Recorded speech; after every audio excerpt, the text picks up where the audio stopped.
Iglesia preciosa de nuestro Señor Jesucristo, en esa fe que nos caracteriza, nos pertenece, mis hermanos, con ese dulce amor, los saludo. ¿Pasa a vosotros, mis hermanos? Los invito a que tomen su asiento, se pongan cómodos. Después de una hermosa semana, después de todas las actividades que logramos realizar, aquí estamos, mis hermanos, una vez más. Y todos estamos aquí por ese amor que hemos encontrado en nuestro Padre Celestial y en su Hijo amado. Dejando todas nuestras actividades, nuestros problemas, nuestros negocios, hemos tomado la decisión de llegar aquí. Y qué hermoso, mis hermanos, que está en su corazón este buen deseo. Hoy, en este día, mis hermanos, la palabra de Dios llegará a cada uno de nosotros siempre y cuando nosotros abramos la puerta de nuestro corazón para recibir este hermoso mensaje. El título del tema del día de hoy, mis hermanos, lleva por título el proceso de la transformación. Antes de dar la definición de transformación, quiero que vayamos, mis hermanos, a Filipenses. Vamos a ir a dos lecturas. Vamos a iniciar con Filipenses capítulo 1 y el verso será el verso 6.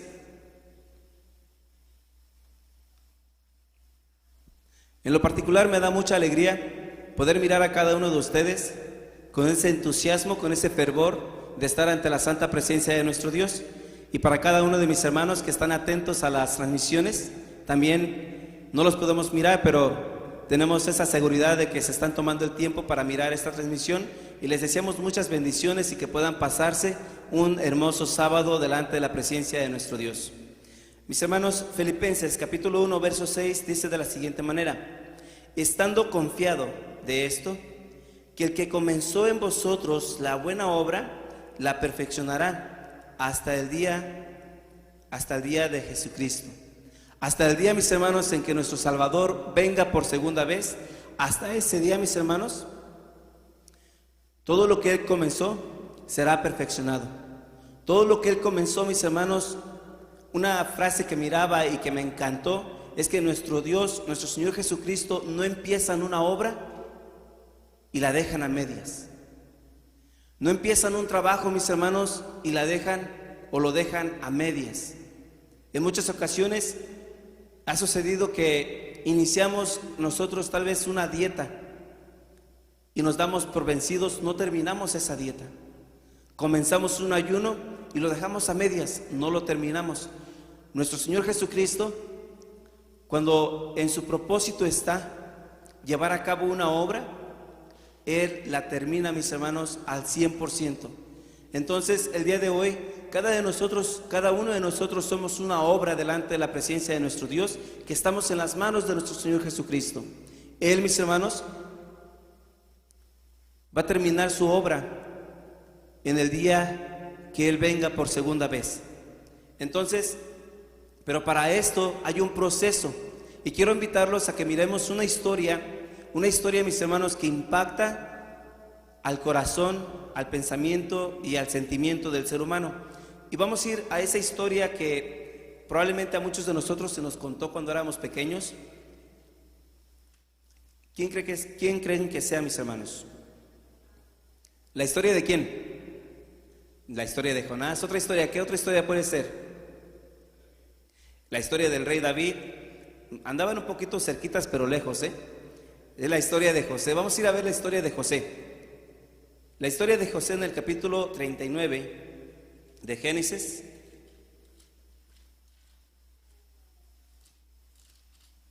Me acuerdo cuando mi padre se tomaba ese hermoso tiempo para darnos, mis hermanos, a conocer de estas bellas historias, y la verdad que se quedaron pasmadas en la mente, en el corazón. Y estas cosas bonitas, mis hermanos, son las que tenemos que practicar, tenemos que llevar a cabo en la vida de nuestros seres queridos. Dice esta historia, mis hermanos, en Génesis capítulo 39, verso 1: y llevando José a Egipto, comprólo Potifar, eunuco de Faraón, capitán de los de la guardia, varón egipcio, de mano de los ismaelitas que lo habían llevado allá. Mas Jehová fue con José, y fue varón prosperado, y estaba en la casa de su señor el egipcio. Y vio su señor que Jehová era con él, y que todo lo que él hacía, Jehová lo hacía prosperar en su mano. Así halló José gracia en sus ojos, y servíale. Y él le hizo mayordomo de su casa, y entregó en su poder todo lo que tenía. Y aconteció que desde cuando le dio el cargo de su casa y de todo lo que tenía, Jehová bendijo la casa del egipcio a causa de José. La bendición de Jehová fue sobre todo lo que tenía, así en casa como en el campo. Les estoy contando, mis hermanos, la historia final, una historia hermosa. Ahora sí que lo que queremos que a todos nos pase, ¿verdad? Pero si iniciamos la historia de principio, vamos a encontrar entonces algo muy difícil. Y les voy a contar rápidamente. Yo sé que todos ustedes saben esta historia, pero ¿qué sucedió? Bien, José era un hombre servidor de nuestro Dios. Era un hombre que halló gracia en la presencia de nuestro Padre Celestial. ¿Por qué? Porque era obediente, era un joven, era un pequeño que obedecía, era respetuoso y cuidaba de las cosas de nuestro Dios. Llegó el momento en que nuestro Padre Celestial empezó a revelar, le empezó a dar sueños, y él tenía la facilidad, mis hermanos, de poder interpretar, de poder entender cada uno de los sueños. Esto causó un problema en el sentir de cada uno de sus hermanos. ¿Qué pasó? En el proceso de los días, sus hermanos no hallaban cómo deshacerse de él. Bueno, llegó el momento en el que todos acordaron en que era probablemente gracioso o era algo que se merecía, y decidieron aventarlo a un pozo. En el proceso de las horas, miraron pasar a unos ismaelitas, a un grupo de caminantes, y entre ellos decidieron venderlo. Aquellos personajes compraron a José y se lo llevaron al pueblo de Egipto. Cuando llegó a Egipto, qué bueno hubiera llegado Lolo con este egipcio y hubiera tenido todas las cosas que tuvo al final de la historia. Pero nos damos cuenta que las cosas no fueron así. Cuando llega, sí llega con un principal de aquel lugar, donde adquiere un lugar de buena estima, pero tristemente la mujer de este hombre lo engañó, lo confundió, y a razón de todo esto, él se mantuvo fiel y no cayó en las garras o en las manos o en la manera en la manera que esta mujer estaba seduciendo a José. Él no cayó, pero por causa de esto, por la obediencia y el respeto que él tenía, ¿hasta dónde llegó? Llegó hasta la cárcel por algo que él no había hecho. Hasta allí, mis hermanos. Si nos regresamos entonces, ¿qué hizo José para que sus hermanos lo despreciaran? No hizo nada. Lo único que tuvo que hacer es seguir en orden las cosas que nuestro Dios le revelaba. Pregunta: ¿a cuántos de nosotros nos gustaría que nos aventaran a un pozo y que nos dejaran por largas horas sin tomar agua y tener alimentos? ¿O a cuántos de nosotros nos gustaría que nuestros hermanos o nuestros familiares nos agarraran y nos vendieran como si fuéramos un producto del mercado? ¿A nadie? ¿A cuántos de nosotros nos gustaría que nos hicieran justicia injustamente por algo que nosotros nunca hemos hecho? Y que tengamos que caer, mis hermanos, en la cárcel. Y aún dentro de la cárcel, llevar a cabo aquel sufrimiento por los soldados, por el frío, por el hambre, por las necesidades que tenían que pasar en aquellos lugares. Al final de las cosas, todo lo que a este hombre le tocó vivir fue para preparar su mente y su corazón, para que cuando llegaran momentos difíciles y fuertes, él se mantuviera de pie firme ante todas las cosas que pudieran pasar. Ante todo esto, nuestro Dios le dio la capacidad y la sabiduría para poder desarrollarse en las diferentes actividades que le tocaba realizar como un mayordomo de la casa del egipcio. Y así es como llegó al final, mis hermanos, de esta hermosa historia. Y quiero leerles unas palabras que en verdad que muchas de las veces todos nosotros quisiéramos que nos pasaran cosas, pero aquí va la parte que no nos gustaría que nos pasara. Dice este escrito, dice, es ese proceso en el que ninguno de nosotros quiere participar, el que produce los resultados que todos quisieran tener. Ese proceso, mis hermanos, en el que nadie quisiéramos cruzar. Pero cómo nos encantaría tener aquellas cosas que el proceso puede dar a la humanidad.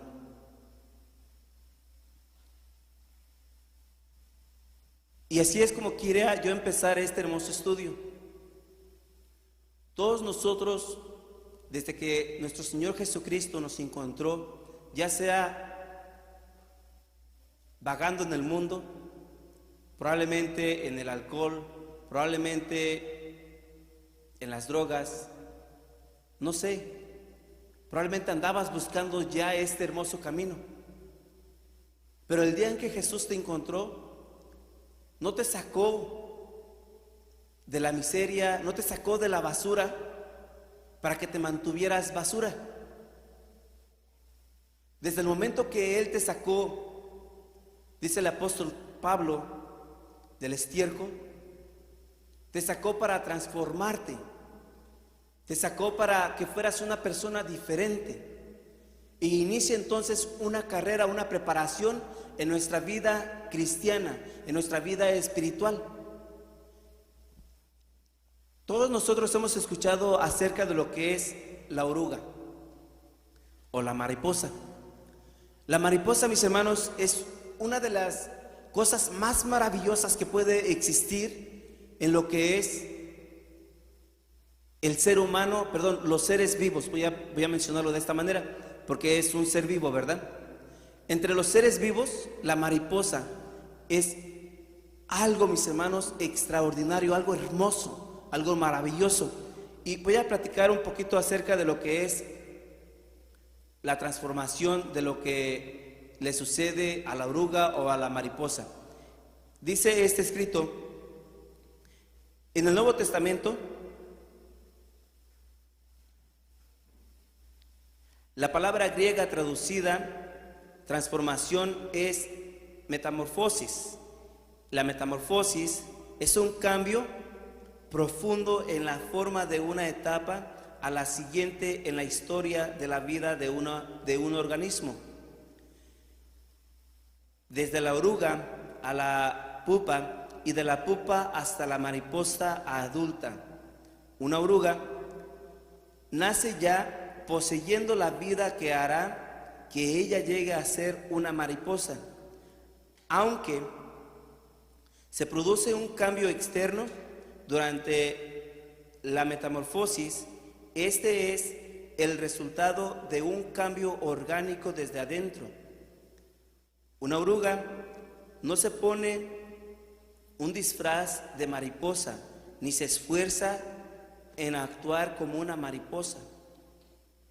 Mientras se alimente, una oruga puede confiar en el proceso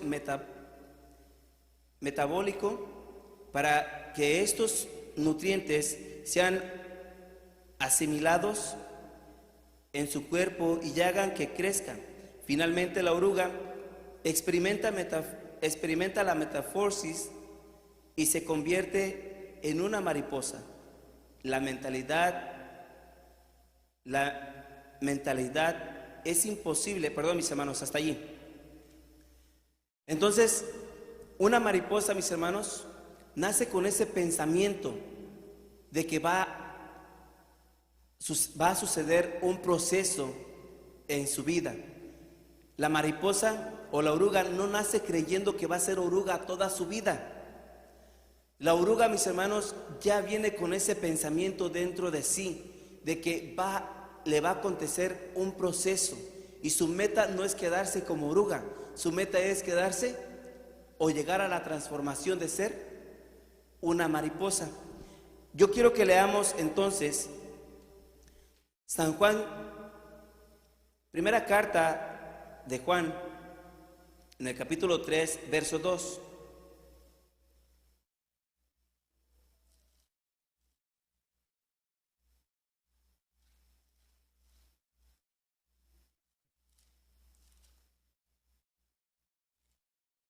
Verso 2. Muy amados, ahora somos hijos de Dios, y ahora no se ha manifestado lo que hemos de ser, pero sabemos que cuando Él apareciere, seremos semejantes a Él, porque le veremos como Él es. Quiero repetir estas palabras y dice de la siguiente manera: muy amados, ahora somos hijos. ¿De quién, mis hermanos? Ahora somos hijos de Dios. Aún no ha existido una transformación eficaz, completa en cada uno de nosotros, pero tenemos que tener el pensamiento de la oruga. Siendo oruga, ella tenía el pensamiento de ser una mariposa. Nosotros, como hijos de Dios, no podemos quedarnos estables en este cuerpo, mis hermanos, sino que tenemos que tener la mentalidad de que tenemos que llegar a la transformación. Ya somos hijos de Dios. Y aunque dice la Escritura que aunque aún no sabemos cuándo Él apareciere, pero desde ahorita entonces tenemos que ir preparando nuestra mente y nuestro corazón. La transformación en muchas ocasiones sucede de diferentes maneras en cada uno de nosotros. Muchas de las veces cuando nosotros llegamos al conocimiento de la verdad, muchos actuamos de una manera rápida, porque llega el conocimiento, llega el Espíritu de nuestro Dios y Él es el que nos va transformando, nos va cambiando. Muchos de nosotros llegamos, y sí llegamos con ese deseo de querer cambiar y de querer perfeccionar nuestras vidas, pero nos quedamos estables, nos detenemos y no hacemos un cambio en nuestras vidas. Es porque en muchas ocasiones, cuando nosotros participamos en diferentes actividades que el mundo ofrece, nuestra mente está activa en esa información que adquirimos un día y nos detenemos allí en ese lugar y no dejamos que nuestra mente se alimente de cosas nuevas. No dejamos que nuestra mente vuelva una vez más a recrearse en la palabra de nuestro Dios. Nos detenemos en las cosas de allá afuera. Y por esa razón es importante que muchos de nosotros tengamos en mente, mis hermanos, que no podemos hacer que mi hermano, mi hermana que está al lado de mí tenga una transformación como la que yo tuve el día que acepté a Jesús.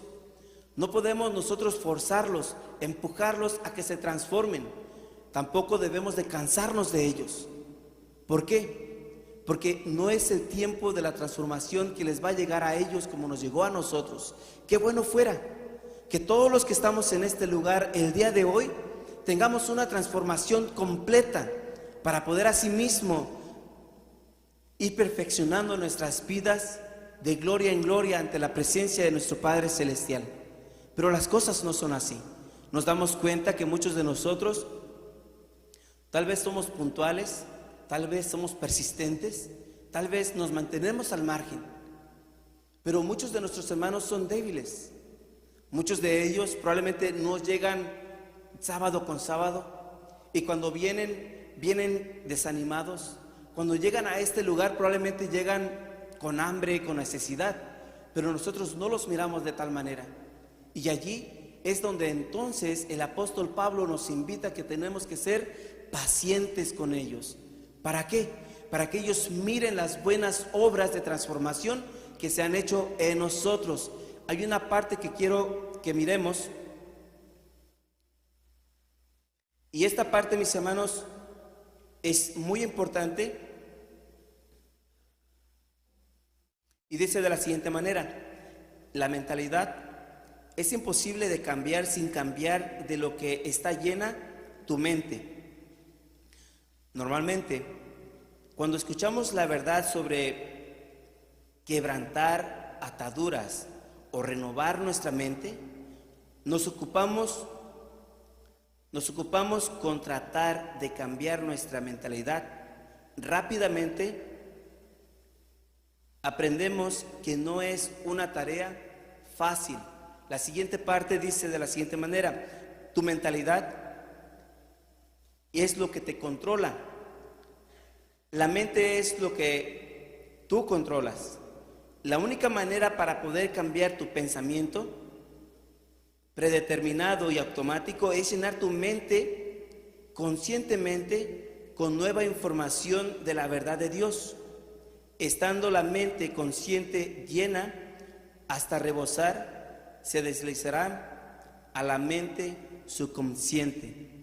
Y esto es, mis hermanos, muy cierto, donde en muchas ocasiones nosotros dejamos que se filtren tantas emociones, tantos pensamientos, tanta información de allá afuera, y cuando llegamos aquí es imposible que tengamos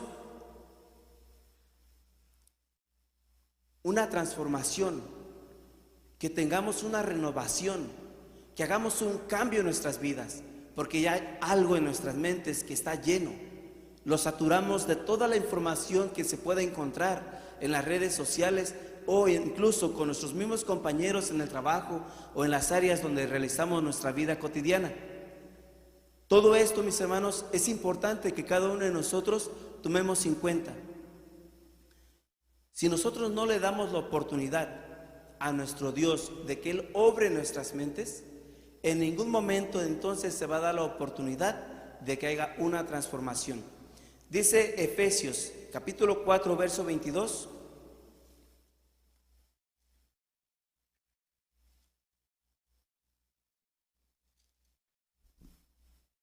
Efesios capítulo 4, verso 22, de la siguiente manera dice el verso: a que dejéis cuanto a la pasada manera de vivir, el viejo hombre que está viciado conforme a los deseos del error, y a renovaros en el espíritu de nuestra mente, y a vestir el nuevo hombre que es creado conforme a Dios en justicia y en santidad de verdad.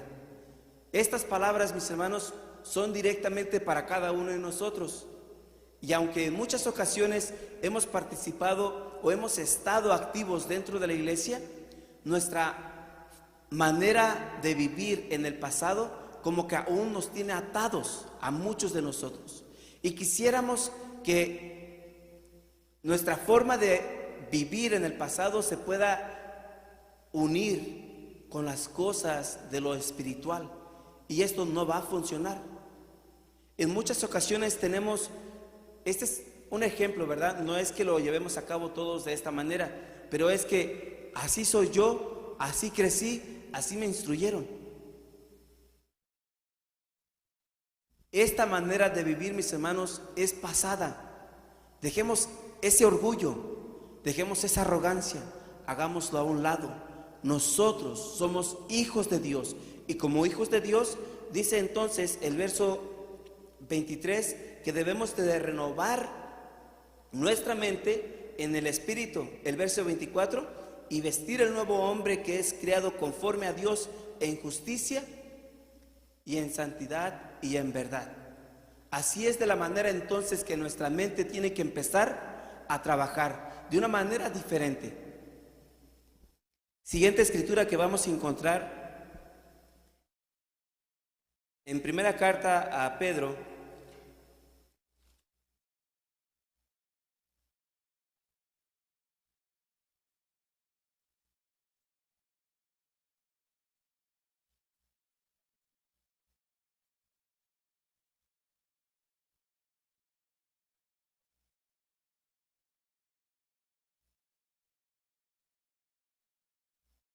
el verso 7 dice de la siguiente manera, del primer capítulo de la epístola al apóstol Pedro. ¿Están todos ahí? Dice el verso 7: para que la prueba de vuestra fe, mucho más preciosa que el oro, cual parece bien que sea probado con fuego, sea hallada en alabanza, gloria y honra, cuando Jesucristo fuere manifestado. ¿Qué quiere decir esta hermosa escritura? Lo que quiere decir, mis hermanos, es que nuestra fe va a ser probada. Nuestra confianza en el Señor, en nuestro Padre Celestial, va a ser probada, y es necesario que sea probada como ¿qué? Como el oro, mis hermanos. Pero aún con todo ello tiene más valor todavía que el oro. ¿Cómo va a ser probada? Por fuego, mis hermanos. ¿Y este fuego a qué es similitud? Tiene una similitud a las pruebas que nosotros cotidianamente cruzamos en nuestro diario vivir. Probablemente problemas con el hermano, con el ministro, probablemente problemas con la hermana que tiene mayor facultad para hablar, para platicar, problemas, no sé, infinidad de obstáculos que Satanás va a poner en tus pies para que te mantengas atado y no seas libre. Pero hay una hermosa enseñanza que nos dice que tu fe, tu confianza va a ser puesta a prueba. Entonces, ¿en qué momento nos vamos a dar cuenta nosotros que estamos cruzando ese río de dificultades, ese río de problemas? ¿Cuándo nos vamos a dar cuenta? ¿En qué momento?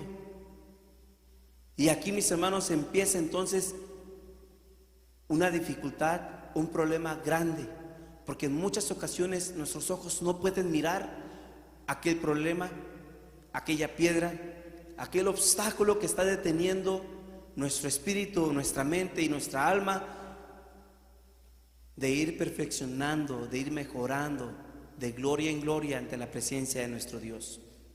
Santiago capítulo 1, mis hermanos, dice de la siguiente manera: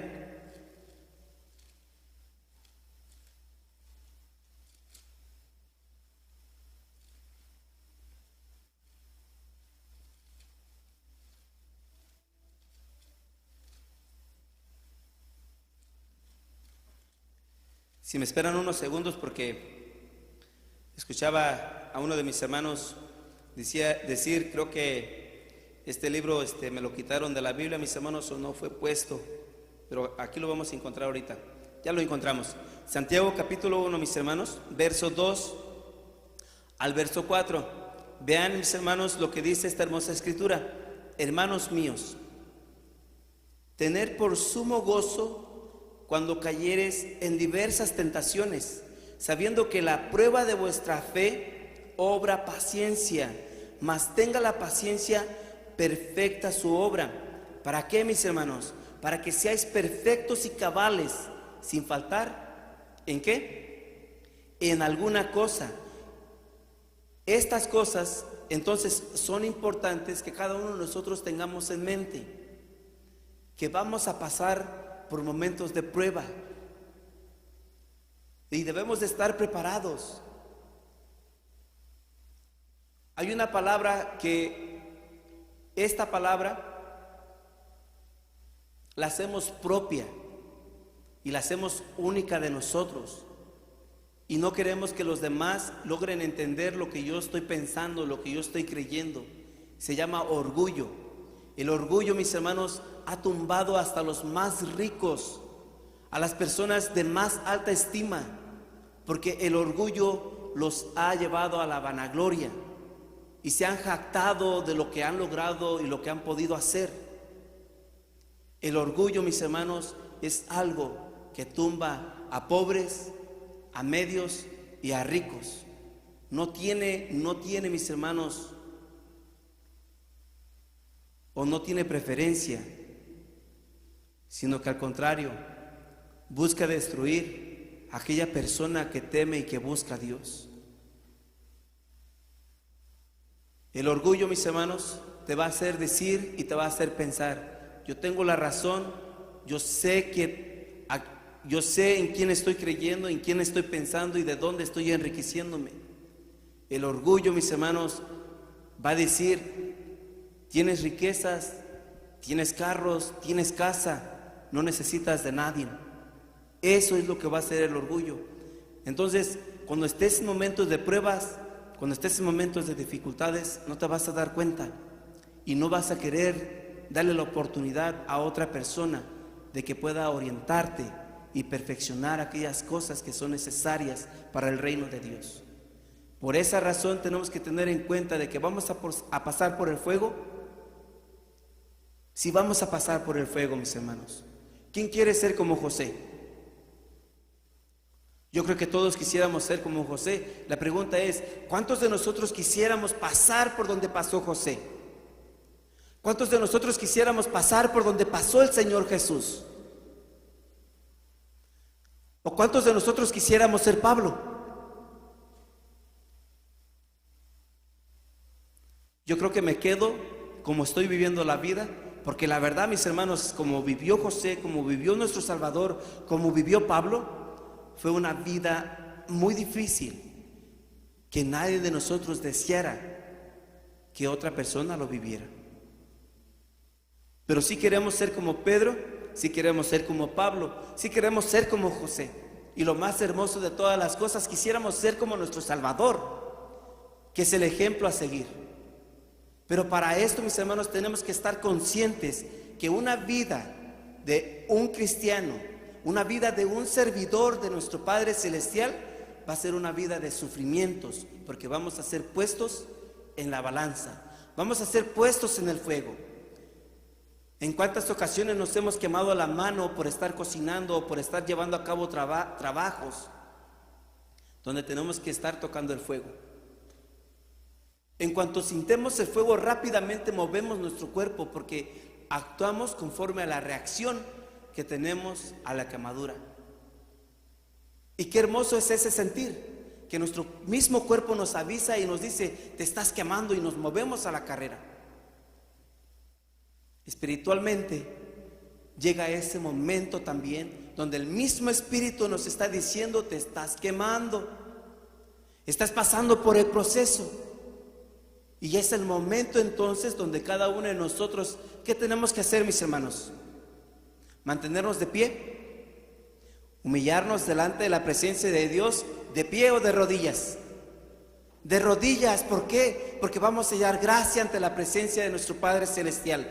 Dice la siguiente escritura, Colosenses capítulo 3, verso 5.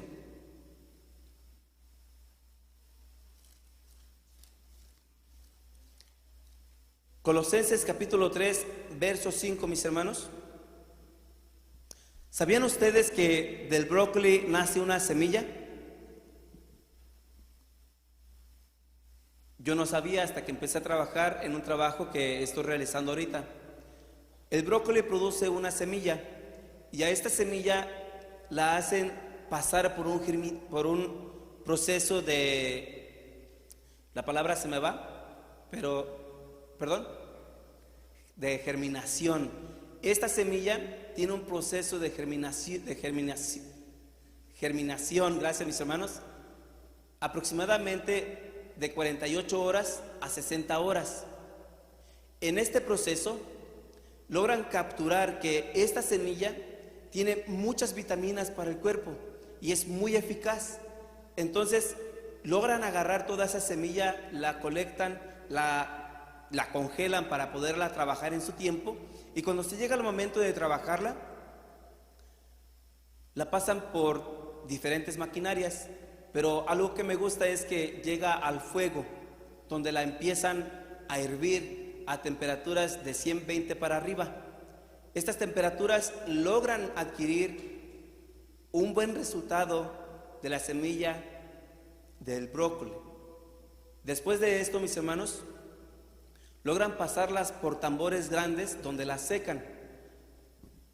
Sale líquido, la secan, después de secarla va a otros molinos donde logran molerla, a llegar al punto, mis hermanos, que esta semilla de brócoli es convertida en polvo, y después de ser polvo la vuelven otra vez a poner en unas cápsulas que al final llegan al mercado como unas pastillas que son de mucho beneficio para nosotros. Todo tiene un proceso. Esta cápsula no se hizo cápsula de la noche a la mañana. El contenido, mis hermanos, tuvo un proceso. Esta cápsula es de mucho beneficio para cada uno de nosotros, pero tuvo un proceso. Cada uno de nosotros vamos a tener un proceso en nuestra vida diaria, en nuestro caminar. El resultado, mis hermanos, de cada una de nuestras obras, de cada una de nuestras actuaciones, van a tener un beneficio. ¿Para quién? Primeramente propia, ¿verdad? Porque hallamos gracia delante de la presencia de nuestro Dios. Y en segundo lugar, para nuestros seres queridos, para nuestros compañeros, para nuestros amigos y para todos los que nos rodean. Colosenses capítulo 3, verso 5 dice de la siguiente manera: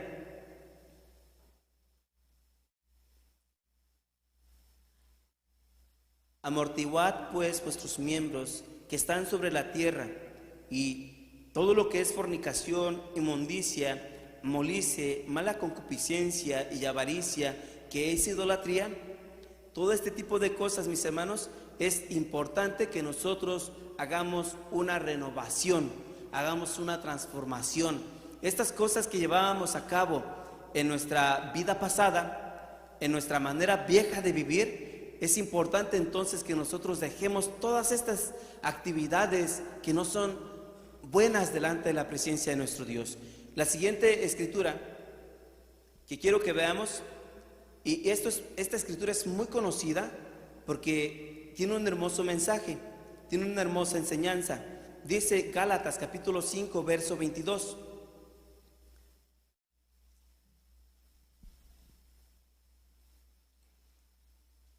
Las cosas que les acabo de mencionar son cosas que produce la carne. La codicia de la carne es lo que ocasiona todas estas malas actividades.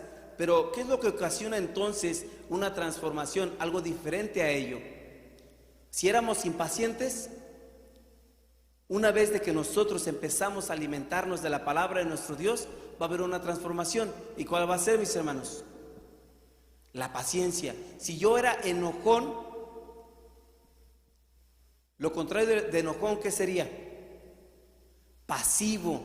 Entonces, sí, es que yo me enojo de las cosas que suceden y me molesta, me desespero, pero porque la palabra de Dios entró en mi mente, entonces yo voy a empezar a hacer una transformación y se tiene que dejar ver.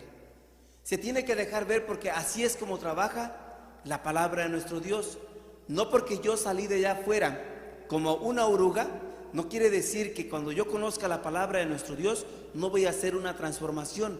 Sí, tenemos que transformar nuestra mente y nuestro corazón, nuestra manera de hablar, nuestra manera de pensar y de nuestra manera de actuar, que es lo que nuestro Señor Jesucristo está esperando de usted y de su servidor. Dice entonces Gálatas capítulo 5, verso 22. Podemos leer todo el capítulo, pero esta es la parte eficaz que cada uno de nosotros debemos adquirir. Mas el fruto del Espíritu es caridad, gozo, paz, tolerancia, benignidad, bondad y fe, la mansedumbre, la templanza, y contra tales cosas no hay ley, mis hermanos. Y nos vamos a dar cuenta nosotros. Meditemos. Yo en el pasado decía palabras obscenas. Ahora que conozco a Jesús, empecé a refrenar mi lengua. Yo en el pasado me molestaba bastante, pero ahora voy a hacer un paso diferente. Cuando ocurran aquellas cosas que me molestaban, yo voy a cambiar mi coraje por ser una persona pasiva. Yo era una persona amargada, ahora voy a ser una persona alegre y feliz. Yo era una persona, mis hermanos, que no me sabía controlar, pero ahora en Cristo Jesús encontré la manera de poder controlar todas mis emociones, todas mis pasiones, porque Jesús es el control de mi mente. Mis hermanos, esta es la hermosa bendición que cada uno de nosotros hemos adquirido. Y dice Romanos, por último, Romanos capítulo 12. ¿Qué es lo que nos cuenta Romanos capítulo 12? Verso 2. Romanos capítulo 12 es una escritura que en muchas ocasiones se ha leído y es muy eficaz.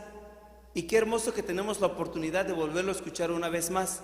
Dice la escritura: Y no os conforméis a este siglo, mas reformaos por la renovación de vuestro entendimiento, para que experimentéis cuál sea la buena voluntad de Dios, agradable y perfecta. Tenemos un trabajo que hacer, y este trabajo consiste en meditar en nuestra conducta, en nuestra forma de ser, en cómo llevamos nuestro diario vivir. Si concuerdan, mis hermanos, con estas estadísticas espirituales de nuestro Padre Celestial, entonces quiere decir que estás teniendo la mente de la oruga, que estás teniendo la mente de la mariposa, porque no te quieres quedar como lo que un día nos encontró Jesús en el principio de nuestro caminar. Muchos de nosotros logramos expresar que nuestra vida era una basura, que nuestra vida era un estiércol, que nuestra vida no tenía sentido. Pero aún cuando conocemos a Jesús no hacemos la diferencia para actuar diferentes conociendo a Jesús. ¿Somos hijos de Dios? Sí, es momento de actuar como hijos de Dios, empezar a mejorar. Mis hermanos, amémonos unos a otros, sin poner una viga en el hombro de nuestros hermanos. Amémonos de corazón y oremos a nuestro Padre Celestial para que aquellas cosas difíciles que se le hacen a nuestro hermano pueda Él dejarlas, pueda Él transformar y cambiar también su vida. En Cristo Jesús deseo que tengan muchas bendiciones y los amo en ese grande amor de nuestro Padre Celestial. Paz a vosotros, mis hermanos.